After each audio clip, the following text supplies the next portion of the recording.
Welcome to another episode of real-life haunted stories. If you love chilling tales and spine-tingling horror stories, don't forget to like this video and subscribe to the channel.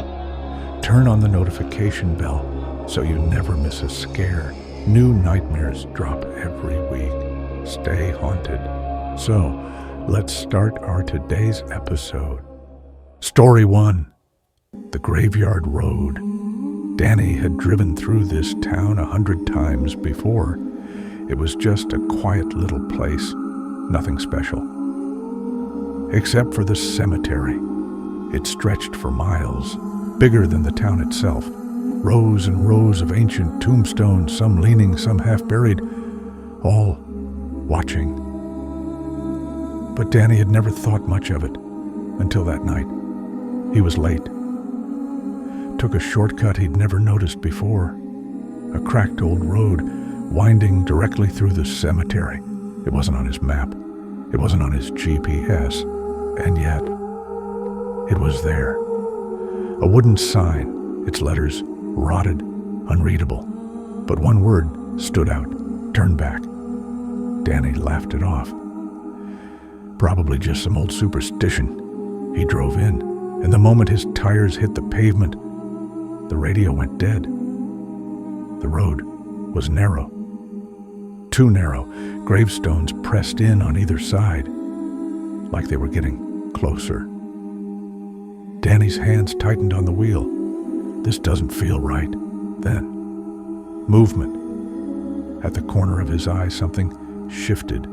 A tombstone, not falling, moving. Danny slammed the brakes. His headlights landed on something wrong. A fresh grave. Right in the middle of the road. A wooden cross hastily nailed together. And a hole beside it. Not a dug grave. An empty one, like something had climbed out. Danny's heart pounded. He threw the truck in reverse, but the road behind him was gone. Only gravestones. The cemetery had swallowed the path. He was trapped. Then, a whisper. Soft. Right outside the window. Danny turned. A woman stood on the side of the road. Pale, wet hair hanging it over her face. Wearing a thin, dirty nightgown. She looked wrong. Like she had just crawled out of a grave. Her mouth moved, but her voice echoed everywhere. Bury me. Danny's blood turned to ice. Then she moved. Danny's foot slammed the gas. The woman vanished. But as his headlights swept across the graveyard, he saw them. Hands, fingers, clawing out of the earth. Bodies pulling themselves free. Some missing faces, some with empty sockets for eyes, some smiling. Danny's chest seized. Then his headlights hit a sign, a new one. It wasn't there before. 3 words, painted in thick, dripping black. Don't stop digging. Danny's breathing hitched, and then the woman reappeared. She was closer this time. Her lips moved. Bury me. Danny's fingers tightened on the wheel. The whispers grew louder. He turned, and she was inside the truck, sitting in the passenger seat. Her hands black with dirt. Her skin gray, stretched too thin. She smiled, and behind her, the graveyard moved. Tombstones, drifting like ghosts, forming a wall. Danny was trapped, and the woman's voice echoed in his head. Bury me, or take my place. The road changed beneath him. Danny's tires skidded. He was no longer on pavement. He was driving over graves. The dirt gave way. The truck tilted, falling, and then blackness. For a moment, he thought he was dead. Then pain shot through his body. He was still inside the truck, but it was half buried. The ground had swallowed it. Danny gasped for breath, tried to push the door open, but it wouldn't budge. The woman sat beside him, smiling, waiting, and outside. The figures were gathering, hundreds, thousands, silent, watching, waiting for him to decide. The woman leaned close. Her lips brushed his ear. The dead always need company. Danny reached for the handle, but wouldn't move. The dirt was rising, filling the truck, burying him alive. Then, a shovel, lying in the dirt. Danny's hands shook. The whisper came again. "Bury me, or take my place." His eyes darted to the empty grave. He grabbed the shovel, and he dug. The woman watched. The whispers faded. The figures melted into the darkness. The ground stopped shifting. And then the road returned. The truck's tires hit pavement again. The cemetery vanished. Danny found himself back on the main highway. The shortcut was gone. And beside him, the passenger seat was parked empty. But his hands were covered in dirt, and on the floorboard, a single withered rose. Danny never spoke about what happened, but truckers passing through that town sometimes swear they see a road that shouldn't be there, a path winding through the cemetery and late at night. Some claim to see a woman in white standing by the roadside, waiting for someone to bury her or take her place. Story 2, The Vanishing of Elisa Lamb, a deep dive into real-life horror. In late January 2013, a young woman named Elisa Lamb arrived in Los Angeles. She was a 21-year-old Canadian student from the University of British Columbia, taking a solo trip through California. Her journey was meant to be a break from her studies, a chance to explore new places, meet people, and document her experiences through her blog and social media. Elisa checked into the Cecil Hotel, a once grand establishment that had fallen into infamy over the years. Located in downtown LA's Skid Row, the Cecil Hotel had a dark past. Murders, suicides, and even ties to infamous serial killers like Richard Ramirez. The hotel had gained a reputation as a magnet for tragic and bizarre occurrences. From the moment she arrived, Elisa's interactions were seemingly normal. She called her parents daily, updating them on her travels. But soon, things started to take a turn for the worse. Elisa was originally placed in a shared room, but was later moved to a private one after complaints from her roommates about her odd behavior. The hotel staff reported seeing her alone, wandering the halls, sometimes talking to herself, seemingly afraid or paranoid. Then, on January 31st, she vanished. She had been in touch with her parents regularly, so when they stopped hearing from her, alarm bells went off.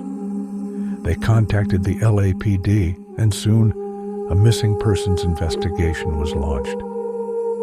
The most chilling clue in Elisa's disappearance came from surveillance footage recorded in one of the Cecil Hotel's elevators. The video was released to the public in an effort to generate leads, and it quickly went viral. In the footage, Elisa enters the elevator and presses multiple buttons. The doors don't close. She peeks out, looking down the hall as if she's being followed. Then, she retreats back inside, pressing herself against the corner.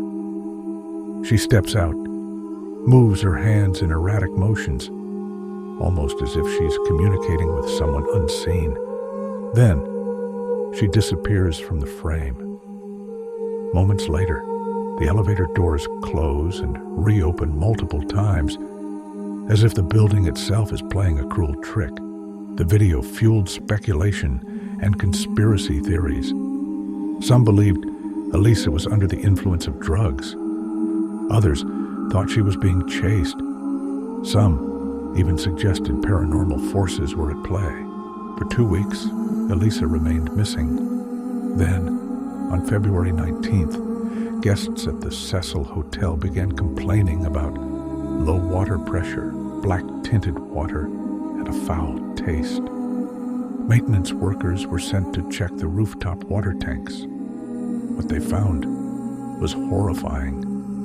Elisa's decomposing body was floating in one of the tanks. She was naked, her clothes found nearby. The tank's heavy metal lid was closed, something that would have been difficult for her to do from the inside.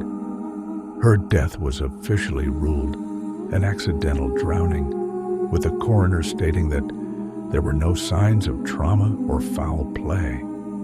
Toxicology reports showed no drugs in her system beyond prescription medication for her bipolar disorder. But how did she get into the tank? The rooftop was restricted, requiring a key for access. The water tank itself was difficult to reach and required a ladder.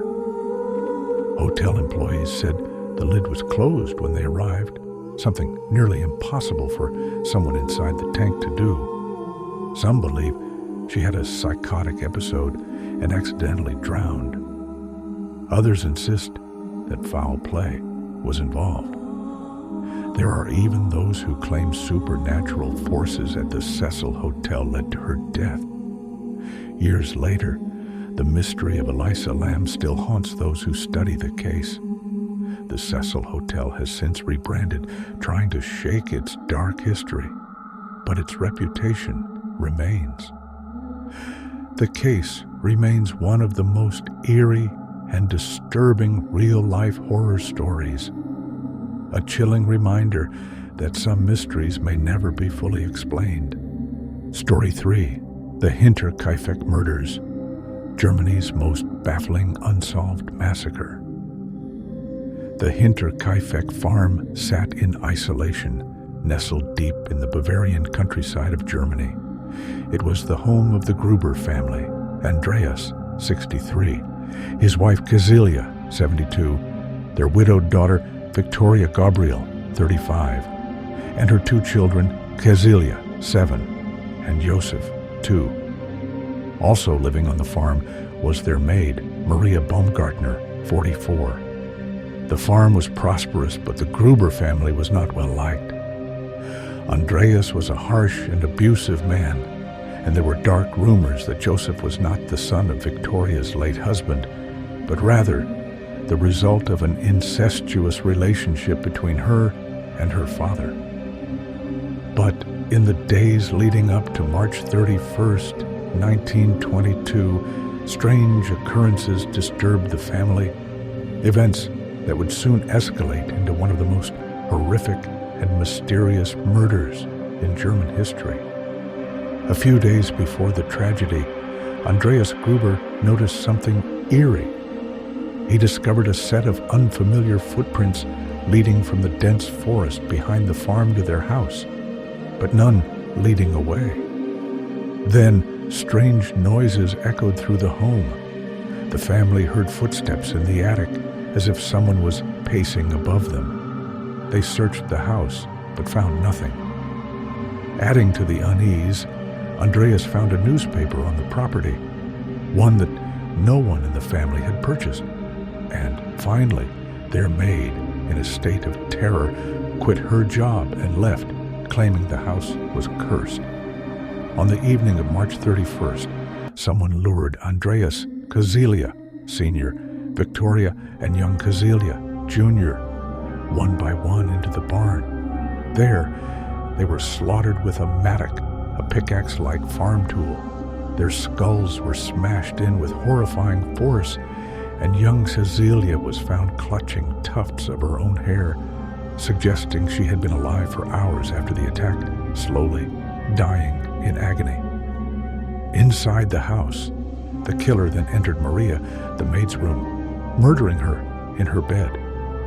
Finally, they turned to Joseph, the 2-year-old boy, and crushed his head while he lay in his crib. 6 people had been brutally slaughtered, but the horror it didn't end there. Days passed before anyone noticed something was wrong. The children had missed school, and Victoria had been absent from church. Concerned neighbors visited the farm. When they entered the barn, they were met with the nightmarish sight of the stacked, bloodied bodies. Inside the house, they found Maria and little Joseph, their skulls shattered. The horror deepened when investigators realized the killer had stayed on the farm for several days after the murders. The livestock had been fed, meals had been eaten in the house, and a recently made fire suggested the murderer had made themselves comfortable. Despite intensive investigations, the identity of the killer was never discovered. There were many theories, a drifter or vagrant, but no valuable possessions were stolen. A personal vendetta, but who would kill an entire family so savagely? The secret father of Joseph. Could Victoria's rumored lover have sought revenge? The old maid's claims. Had something truly sinister been lurking in the house, waiting for the right moment to strike? The Hinterkaifeck farm was demolished in 1923, but the case remains unsolved. The horror of that night still lingers with no answers, no justice, just an empty, haunted memory in the Bavarian woods. Story 4, the Dyatlov Pass Incident, Russia's greatest unsolved mystery. In January 1959, 10 experienced hikers from the Ural Polytechnic Institute set off on a ski trek across the Ural Mountains in the Soviet Union. The leader, Igor Dyatlov, had planned an ambitious route through the remote and treacherous terrain of Kholat-Syakhl, a name that ominously translates to Dead Mountain in the language of the local Mansi people. The group was well prepared, carrying food, supplies, and journals to document their journey. However, one of the hikers, Yuri Yudin, fell ill and had to turn back, a twist of fate that ultimately saved his life. The remaining 9 pressed on, unaware that they were walking toward one of the most chilling mysteries in history. The group was expected to send a telegraph to their university upon their return, but no message came. Initially, no one panicked. Delays were common in such extreme conditions. But as the days passed, worry turned to fear. By February 20th, a search party was launched. When rescuers finally reached the Dyatlov group's last known location on February 26th, what they discovered defied all logic. The group's tent was found slashed open from the inside. Their boots, coats, and supplies remained inside, as if they had fled in a hurry into the sub-zero temperatures of the Ural night, barefoot and barely dressed. Tracks led away from the tent, spaced widely apart, as though they had run for their lives. The trail continued into the forest before disappearing entirely. Over the next few weeks, search teams uncovered the bodies, each discovery more disturbing than the last. First, 2 bodies. Yuri Doroshenko and Georgy Krivonishenko were found near a burned-out fire, wearing only their underwear. Their hands were charred, as if they had desperately tried to warm themselves. The next 3, Dyatlov, Zenaida Kolmogorova, and Rustem Slobodin, were found at different distances from the tent, appearing as if they had been crawling back toward it. Slobodin's skull had a crack, but it was ruled non-fatal. The remaining 4 bodies weren't discovered until months later, buried under 13 feet of snow in a ravine. Their conditions were even more horrifying. The autopsies revealed shocking injuries. Nikolai Thibault Brignol had a crushed skull. Lyudmila Dubinina and Semyon Zolotaryov had shattered ribs, injuries likened to those sustained in a car crash, yet no external wounds. Dubonina's tongue was missing, along with parts of her face. Strangely, traces of radioactive material were found on some of their clothes. Even more bizarrely, Soviet investigators noted that some of the bodies had a deep orange tan, and their hair had turned gray. Over the years, countless theories have attempted to explain what happened. Avalanche theory.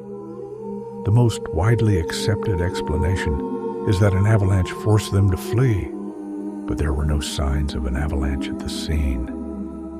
Katabatic winds. A sudden, violent windstorm might have driven them into the cold in a panic. Soviet military involvement. Some believe they stumbled upon a secret weapon test and were silenced. Paranormal theories. UFOs, infrasound-induced panic, and even Yeti attacks have been suggested. In 2019, Russian authorities reopened the case, ultimately blaming an avalanche. But many remain unconvinced, citing the lack of physical evidence and the bizarre nature of the injuries. To this day, the Dyatlov Pass incident remains one of the most haunting unsolved mysteries in modern history, a true horror story frozen in time. Story 5, The Black-Eyed Children, a real-life urban legend. It was a cold evening in 1996 when Brian Bethel, a journalist from Abilene, Texas, pulled into a parking lot to fill out a check. As he sat in his car, immersed in his task, he was startled by a knock on his driver's side window. Two boys, around 10 to 12 years old, stood outside his vehicle. They were dressed in hooded sweatshirts, their faces partially obscured by the dim light. One of them, the apparent leader, asked Bethel for a ride home to retrieve money for a movie. Bethel felt an immediate, inexplicable dread.